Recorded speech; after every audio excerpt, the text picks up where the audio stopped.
Well, we're already at our last episode for 2022. It's hard to believe how fast the year's gone by. This will be a part one of a two-parter so that I can take a little bit of time off. Be joined by my volunteer PR guy, Richard Mitchell, for today's episode, and we'll do a bit of review of 2022, talk about what's going on in society, and talk about some legal highlights for the year.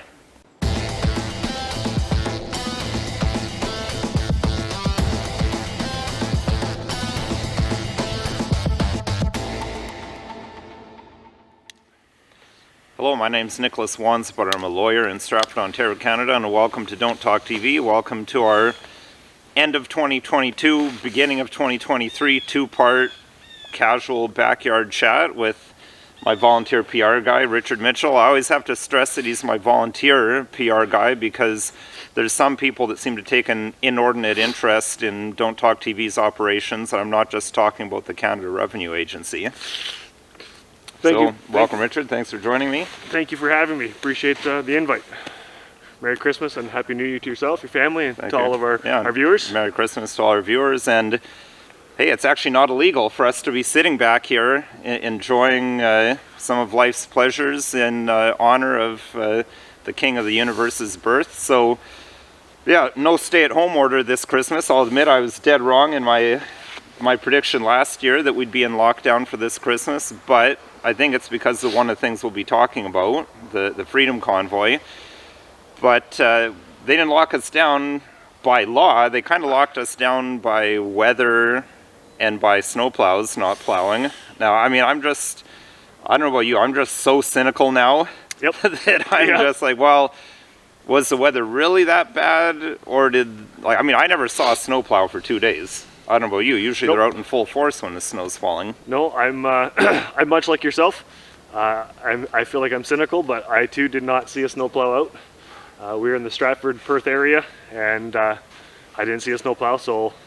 And they openly brag about cloud seeding nowadays. You can see that on mainstream media. So I just don't even know anymore. But it kind of seems awfully convenient to certain people that Christmas got shut down like this.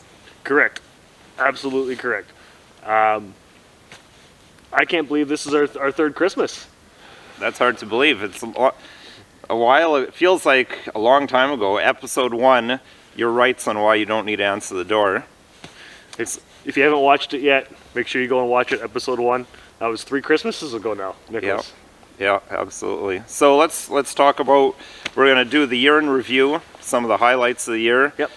We're going to talk about, as part of that, what's been, the Freedom Convoy, what's been other things going on in society, and then some of the legal highlights. So let's go to the Freedom Convoy. As you know, we were both there. I think we're both rocking what we were wearing while we were freezing our we were what's off. Basically, yeah. It was I've always coined it as the largest block party that I can ever think of, and of course Canadian style, we throw it in the dead of winter. I mean, it's called a protest and a revolt and whatever they call it in the media, but it didn't even feel like a protest. It was, as you say, a big Canada Day party, a big block party, and I know I was pretty disappointed and disillusioned when the horses trampled the old ladies and the police beat up the veterans and kicked everyone out, but I think it had long-term benefits because, again, I think that's the reason we're not at stay-at-home orders again this Christmas like I predicted. And a lot of things changed. Now, not everything's changed. If you can believe it, I still get calls from people every once in a while about losing their job over a vaccine mandate at certain places, or they're still fighting with this nonsense, despite the fact that travel bans are essentially gone. I haven't tried traveling myself, but seems to be kind of back to pre-COVID travel. The federal mandate's suspended, the military mandate's suspended, but it's hard to believe that this is still happening. The Freedom Convoy, I think, was revolutionary in a way that it was heard around the world. Mm-hmm. And I think that's you're 100% right when we say that we aren't locked up now, and I think that's a severe or a real thank you to the Freedom Convoy. Yeah, so that was obviously the biggest news of 2022, and we did live streams. If you weren't there and you want to see what it was actually like, I encourage you to check out the live streams so you can see some real footage of what it was really like versus what you may have seen or heard in the mainstream media. Now, that's not the only thing that happened in 2022. That was kind of the good, or something that led to some good, although it had some bad in it as well. I mean, the fact that it even had to happen was not good. But I was actually just reading I think it was CP24. I was saying, oh, here we go with the propaganda again about how they did some poll and people were saying that 2022 is much worse than 2021. But then I thought, you know what, I can actually kind of see it. I mean, 2022 is better for us fringe minority with unacceptable view types because we are allowed to go to restaurants again, we're allowed to get together again without having to look over our shoulders all the time. But in the broader picture, I mean, inflation is... Inflation in every sense, on every level, in every manner. Yeah, I mean, and so I can see why people are saying 2021's not that great, or 2022 is not that great. I mean, if you're... Yeah, I mean, the price on everything's gone up.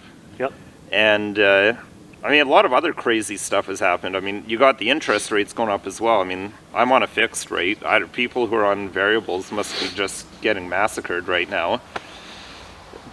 And then the average house price in Waterloo region where I live is still $750,000. But then we got, I mean, society, they're transforming it. I don't know what the connection is between COVID and all this explosion of LGBT stuff, especially the transgender stuff, but seems like in 2022 that just exploded with all the transgender or drag queen story times and all that kind of stuff, and people getting arrested for protesting them. And that leads into the next, that's even a story or a story of 2022 in of itself. Who would have ever thought that, you know, churches and schools would be hosting drag queen events, dancing in front of children. Yeah, but it's how the continuing transformation of Canada that started in 2020, because as you and I have said to each other many times, this isn't the country we grew up in the 80s and 90s, and it's continuing, and it seems like they're segueing from a virus to now other societal things. Well, again, wasn't it, I think it was episode 84? You spoke to how we got here. Yeah. If you haven't seen it, definitely go take a watch. We spoke to how we got there. That was last year's casual smoking a cigar in the woods episode. What it was. But yeah, I check it out. But that kind of leads us into the third part, the legal highlights of 2022, because that's another piece of how these things happen, how we get to where we are. And I mean, the big one that's on everyone's minds is the euthanasia law stuff. Now, these laws came into place before 2022, but it seems that 2022 is when the reality started hitting of the euthanasia. Now you're getting veterans being told, oh, why don't you just kill yourself instead of us helping you. Right, and we spoke to that. We spoke to that particular case that I think everyone's heads up on. And yeah, I'm as a PR expert or recent graduate and consider myself a self-exclaimed PR expert. I can't believe that the mainstream media A, actually picked it up, and then B, published it to the point where it's now everyone knows about it, because that's not something that mainstream media would regularly pick up, and it's now coming to light in media. You know, what is it, March 17, I think now, as of March 17? March 17 and 23, now they're going to start having euthanasia for mental health. And 12-year-olds, I've been told. So I have a friend that's in the funeral home business and medical field. He's informed me that 12-year-olds and up after that point can... Well, I've been seeing a lot of news on that, but you can see the episode where I review the law, and I reread it, and it still says specifically in there that you have to be, I believe it's 18, in order to get euthanasia. Yeah, I'm looking into it as well. He tells me otherwise, but either way, mental health is confirmed, and that's not... Yeah, I can see how definitely that would be taken advantage of, and someone would be taken advantage of or manipulated, because we're talking about people who are very vulnerable. Correct. Like when you're in the depths of despair. Well, 100%. instead of helping you with your depression, Yep. Yep. it's hugely problematic. But that's one legal highlight. Another one, C11.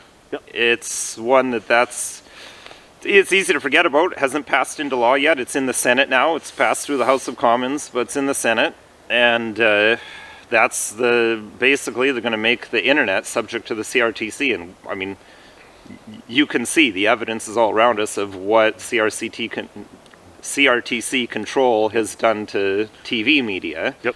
So just wait for the same. I mean, I can't see this channel surviving, or not without hassle. Not without hassle. I mean, I've told you from the beginning of us covering COVID that I believe we were being shadow banned. And as time has gone on, evidence has just proved itself. Well, it seems to be when we're only getting 500 to 1,000 views an episode, but then I bump into people all the time. There's different levels of shadow banning. I feel like they're underreporting how many views we actually get, or maybe a bunch of our viewers are just using VPN as they should be, and the analytics don't pick it up. I don't know. But the third legal one, C21. This is another one that hasn't made it through. It's not law yet in 2022. It's still in the Commons, but that is. Well, I've done some episodes talking about the red flag laws. I mean, the big news is the amendment that they're proposing to take all semi-automatic firearms that are center fire and with a removable magazine. So basically any semi-automatic that's not a 22. Right. But don't forget about those insane red flag laws where someone can anonymously report you to the police. They have a secret hearing that you don't get to hear about, and then they can come take all your firearms. Yep, we did an episode on that as well. We did. We kind of discussed that. And that, again, people, this is information that's happening right underneath people's noses that isn't being spread publicly as commonly as any other sort of sales pitch. Yeah. It's a sales pitch. It's a propaganda, right? And we'll talk next week a little bit about why we think this is going unnoticed, because next week we're going to talk about a couple different things. Said in the intro, we're going to talk about some sports ball. We're going to talk about our plans for the coming year and some plans we think the government has for us in the coming year. So stay tuned for that next week. In the meantime, this video, of course, is not legal advice. If you need legal advice, call another lawyer or call myself. As always, phone number and website listed below. Show topics. We're always interested in hearing what you want me to talk about, and we've done a few of those in response. I've got a couple other requests, so I've got some shows planned already for the new year. Yep. And of course, if you found this video at all interesting, helpful, or informative, please consider liking, sharing, subscribing, and following us on social media. And again, speaking of that shadow banning thing, spread the word, because we're not going to pop up in the suggested videos the way others will. That's right. That's right. We're on Facebook, Instagram, YouTube, Twitter, Getter, Rumble, BitChute, and Odyssey. Again, a very Merry Christmas and a Happy New Year to everyone. Merry Christmas and Happy New Year.